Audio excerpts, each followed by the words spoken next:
All right, just like Anioma State's, issue of we are Igbos or we are not Igbos, the same thing is happening also in River States. I was talking about the Ches, the Indonis, and the Ikwere people. You see so many people having a different opinion about their identity. So, but the record has it, as in record has put it straight of what really happened. In case if anybody is in doubt, you should visit records. But to support that claim, I have some things I want to state out very clearly, for everybody to see. Initially, I was, lukewarm, talking about this Rivers Igbo issue. But today, I decided to make up my mind finally to talk about it. So it's going to go like this. The topic will be like River State Igbo heritage, a history. You are going to see what really happened to our Igbo brothers that side, how the identity issue started and how it is going on presently. That is what we are going to see in this particular video. And however, we have been hearing so many people talking about they are Igbos or they are not Igbos, and we are going to hear the views of many people, people from that River State, what they are saying about their heritage in this video. Go to Southeast Hinterland, the Western Igbos, you will not see a community that is bearing Igbo as part of their name.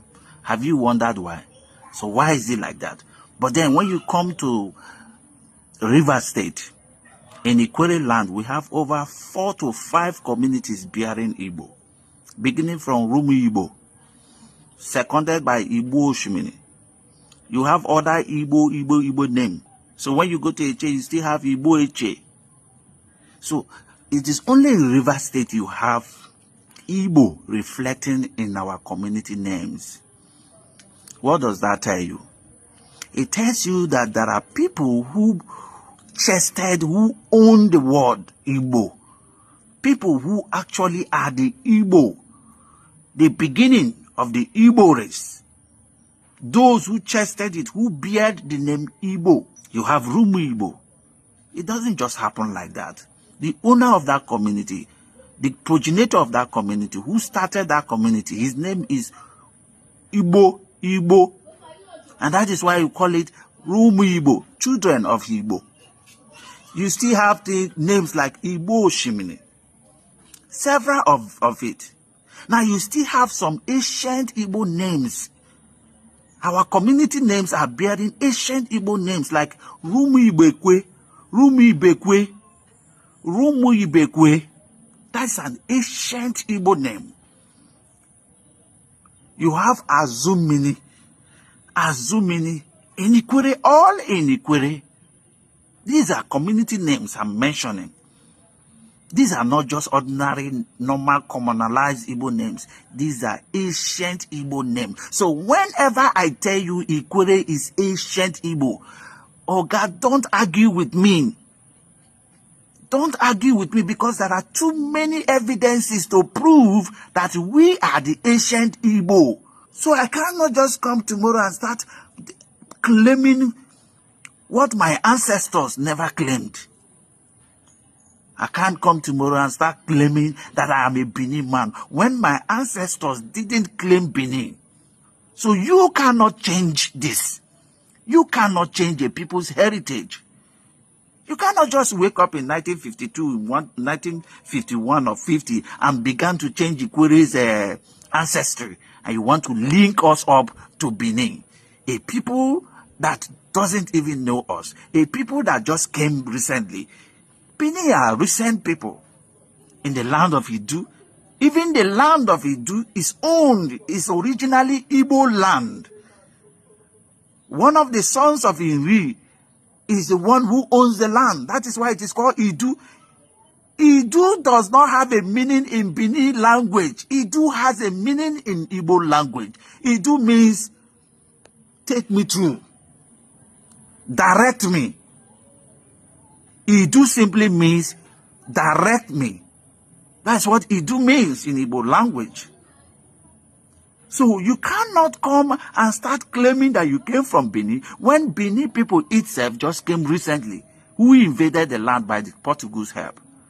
So they invaded the land of Idu, which was a very strong land as at then, and it was waxing strong. It was a major business hub. The lives of the Aru Igbos, Aru Chuku Igbos, they flew in. That's why you have the children, the descendants of Aru Ezechima, who was also living in that land. So that land was a place of business and all that, a business hub. It wasn't owned by the descendants of Oramio. The descendants of Oramio himself is a Yoruba man who came by the help of the Portuguese, invaded the land of Idu. We need to understand history. History cannot, you can't tamper with history. In this our time, you cannot. So when we talk about Ikwere, we know what we are saying. It doesn't happen like that. A people that never weren't Igbo cannot bear Rumi Igbo. A people that weren't Igbo cannot bear Igbo Oshimini. A people that weren't Igbo cannot bear Igbo Eche. A people that weren't Igbo cannot bear Eche. Do you know what Eche means? Eche in Igbo language. Do you know what Eche? These are ancient names preserved for only elders, very strong elders in the land. And that is what the Eche means. Eche in Central Igbo language is preserved, is a name preserved for elders, very strong personalities, people who communicate with the God. And then sometimes it is a major title in Igbo land. And that is what the Eche man is bearing as a name. Eche. And fear no let you, fear no catch you. You can't they carry these people, they push them to Benin. You no get conscience. Oh. Fear no even let you. I think you are not ashamed. You know fear. They carry these very ancient people. You want carry them, go dash gift Benin people. All because you want a political you are kind of politicizing. You want to be recognized in the system. So you want to push us, align us to Benin that we do not even know. We don't have affinity with. We have no resemblance and commonality with. People we have nothing. Come, self for Benin language. Ikwere people no. Come. I say come, you come. Go. Ikwere no. So how come we can't be Benin?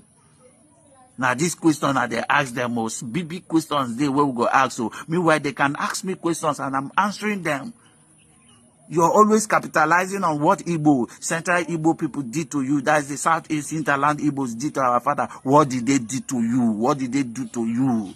Tell us. All those flimsy excuses are not excuses that we can take. We are typical Igbos, ancient Igbos. Thank you. For those of you Ikwere people that are saying, you're imagining, why is this guy doing, why is this guy saying this? Is it that he wants to sell us out to Igbo? No. I'm not selling out the Ikwere people to Igbo. For what reason? Who are the Ikwere people, by the way? Before you talk about selling out, you should be talking about who you are. Who are you first? Okay? We are Igbos. You are Igbo. Ikwere man is Igbo. I am an Igbo man from Ikwere, so we are Igbo. Okay, so there is nothing like Igbo is begging or we are begging. Who is begging? An Ikwere man telling his own people that we are Igbo, and you're not saying Igbo is begging. Who are the Igbo? We are Igbo. Ikwere man is Igbo. So what are you even saying? It shows how stupid some of you are. You know, nothing concern you. Maybe you're from Benin, you're from Yoruba, nothing concern you for our affairs.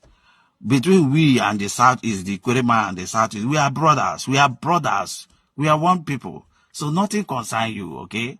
Now, for you to now come say, we unity beggar, it makes you look stupid, okay? You cannot be a beggar to your brother. No, now.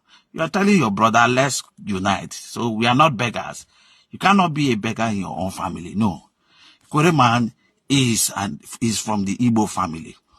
Okay, let me just say something. Initially, I wouldn't have come into this whole thing about coming to unite, let's unite, Ikwere should unite to their Igbo brothers. I wouldn't have done all those things. You know, what brought about this whole thing was when I saw that some people were now deliberately trying to deceive the Ikwere people. They were trying to deceive our people, telling our people that we are from Benin. I wouldn't have come out if Ikwere man had said, Ikwere is Ikwere. If he had said Ikwere is Ikwere, I would have just overlooked it and say, oh, okay, they have a choice. You have a choice. Even now, you still have a choice. So, but the point is, they broke the camel's back when they actually started referring us to Benin. And they went on to write a false history. They went on to write a false history, an history that is not in anywhere in existence.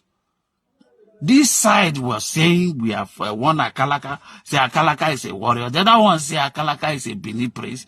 All this deception in this history, different history, writing not fabricated history just to deceive the Ikwere people. Whatever that happened between you and the Southeast brother, okay, you should tell your people the truth. Tell our people the truth. This is what happened. Though. This is why we are not like this. Oh. This is why we said we want to be on our own. Oh. Not that Ikwere is not Igbo. Ikwere is Igbo. Go and ask your father the truth. Most of your fathers are not even aware of what took place. The reason why some of our fathers now say they are not from Igbo. You don't know these things. You don't know. You're just busy. Well, we see Ikwere people. I wish Igbo people. Igbo people should first of all tell us their history. What is your own history? This thing you wrote there, is that supposed to be an history? Fabrication. Is that an history? You two do not have history. If you say Igbo does not have, the general Igbo does not have history, you two, you don't get history. Because that thing you wrote there, you call history, it's not history. You went and borrowed, you want to push us to Benin by fire, by force. Who born you now? How can you look at me, Chimene Homa Amadi, and you say I'm from Benin? Do I look like a Benin man? Look at me very well. Look at me very well. Does the Benin people look like this? Because Benin has this Yoruba blood in them. So you cannot just come say you're Benin man, Ikwere man. Defining Ikwere man as Benin man. You're betraying our ancestors, for God's sake. Don't try that nonsense. You don't do that nonsense. Okay, now let's take a look at this. Unveiling the ancestral and the political truths beyond politics, beyond borders, the indisputable roots. Let's start with the foundation, the ancestral DNA. Major indigenous group includes the Ikweres, the Eches, the Oba, Ebema, and the Ndoni. Share a linguistic and a cultural DNA scientifically classified as Igboid. Language 80 to 90% lexical similarity to Central Igbo, meaning that any Igbo person can hear them when they talk. And I hear, when I stayed in Port Harcourt a little bit, I hear Ikwere people as they speak. You hear what they are saying as an Igbo man without meeting them before. So, but it's not, there are some few things you will not hear, just like every other dialect. It's not all the Igbo dialects that you can understand 100%. And that's the same thing that is happening to them. And then now some of them are claiming that they are not, but we are going to hear what exactly happened. Then the root migration traces back to the Igbo hinterland, the Zaro, Ngwa, and the Nri Kingdom influence. You see where they are coming from? But now, before the division, that's pre-1967, because the whole thing started during the war. Before, there was nothing like South East. We know ourselves as we are Igbos. We settle anywhere. We know ourselves. So, but 1967 brought about this whole problem. Then, before the lines were drawn, somebody drew the lines. There was no identity crisis. That identity crisis was not there. They know themselves. Okay? Then Igbo Ocha is Port Harcourt, was traditionally known as Igwe Ocha, and was the economic extension of the Igbo heartland. Then talking about unity, icons like Chief Emmanuel Aguma and Senator Obi Wale were key players in pan-Igbo socio-political movement. Identity was seamless. So, but before we continue, let's hear some people from River State, what they have to say concerning the identity issues. Ikwere people are Igbos.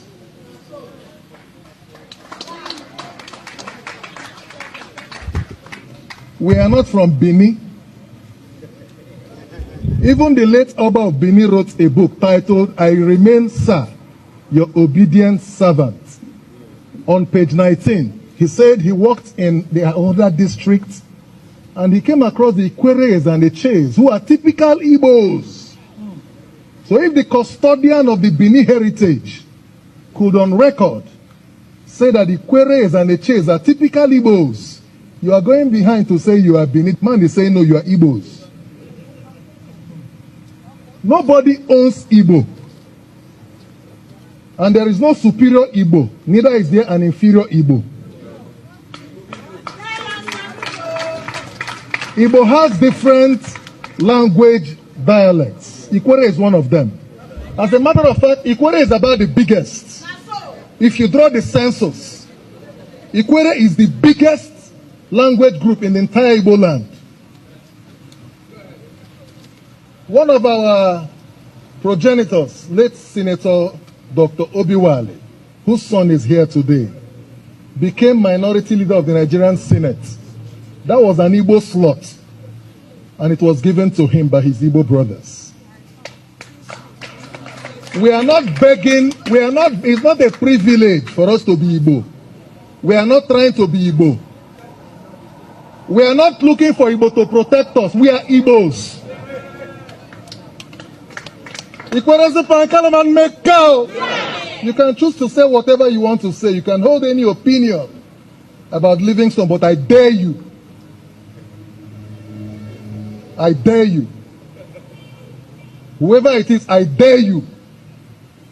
So you cannot, because of a post-war script and narrative, come here to undermine our identity. It is a colonial script to divide us, so we become diminished in the face of our neighbors. Our neighbors know our capacity. They know our courage.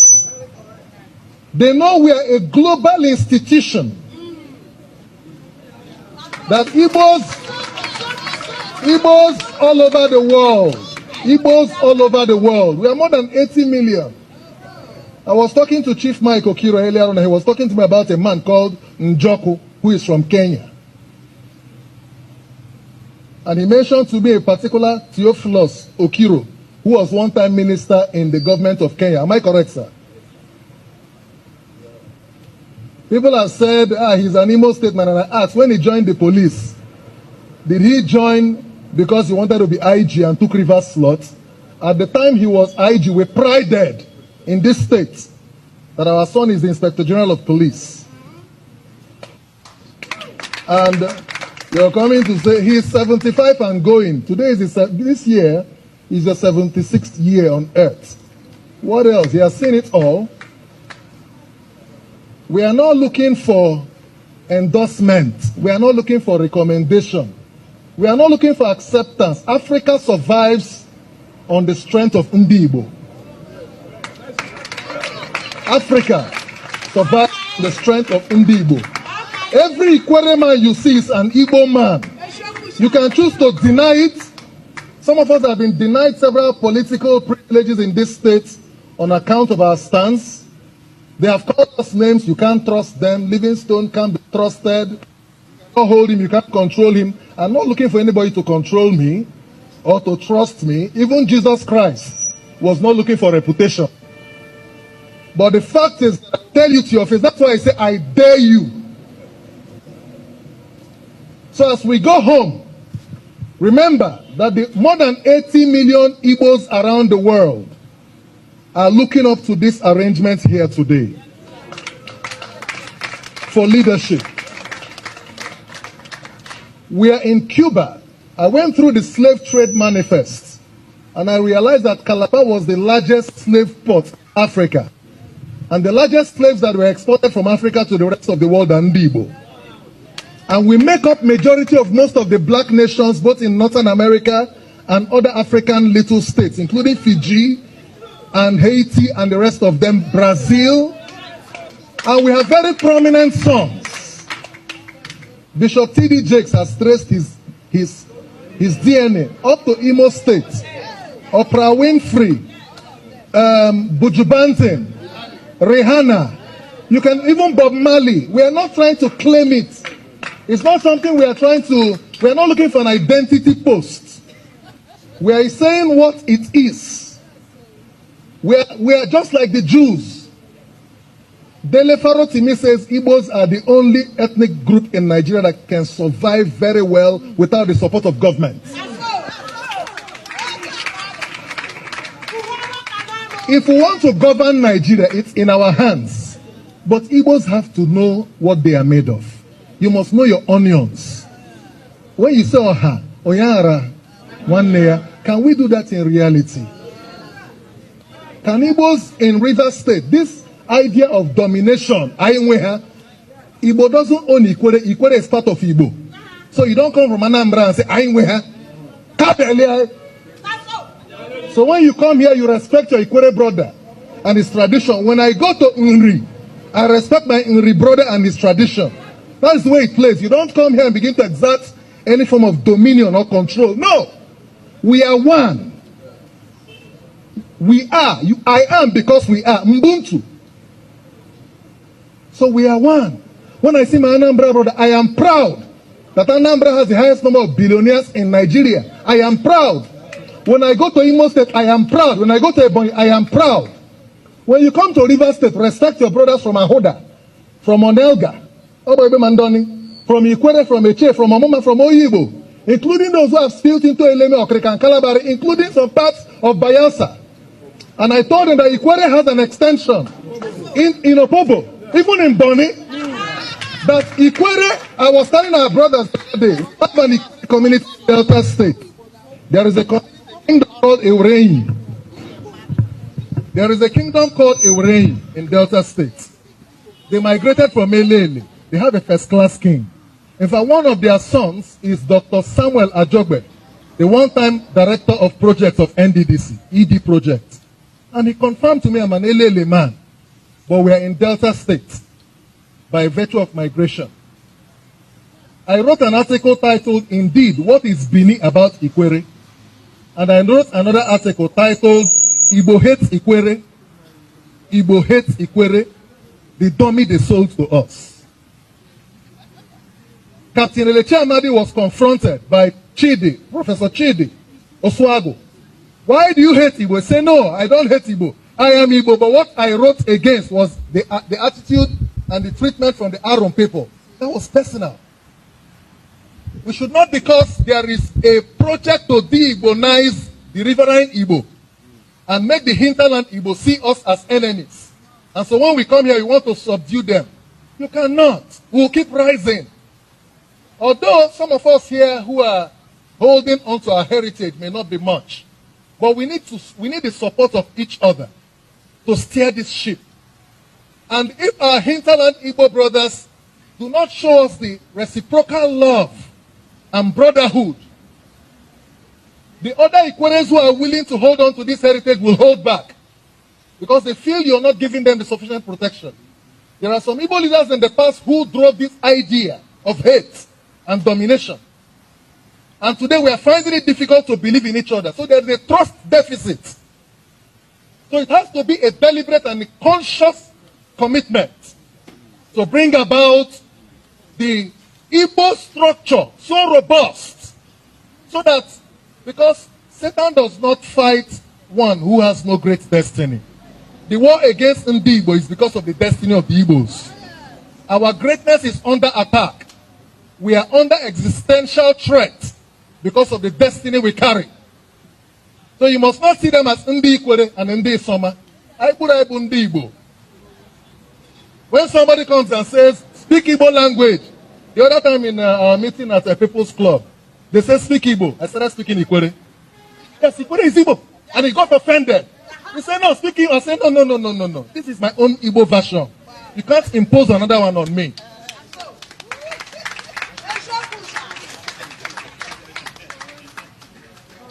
The time for peace and unity is now.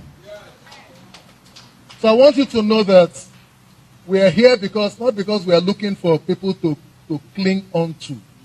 We are here because God says we should be here. We did not choose to be here. God brought us here. We have our brothers all over the world. And I want to use this opportunity to call on all our brothers who are aspiring for this same office. Can we come to the round table? Our brother Tim Uche, Chief Fine Face Amechi, Jackson Omenazo, and the other unknown, yet unknown persons. Let's all come on board. Every move to divide us is part of the strategy to destroy us. Let's not give room for it. It's not about Mike Okiro. It's not about me. You can choose to be anything under the 1999 Constitution, so-called. You can, by virtue of the right to freedom of association, choose to create any group. But you know, the more we create too many Igbo groups, the more we are not unified to fight our battles properly. There are too many. Everybody in Igbo land is a king. Everybody is king. It's killing us. It's killing us. Everybody is this.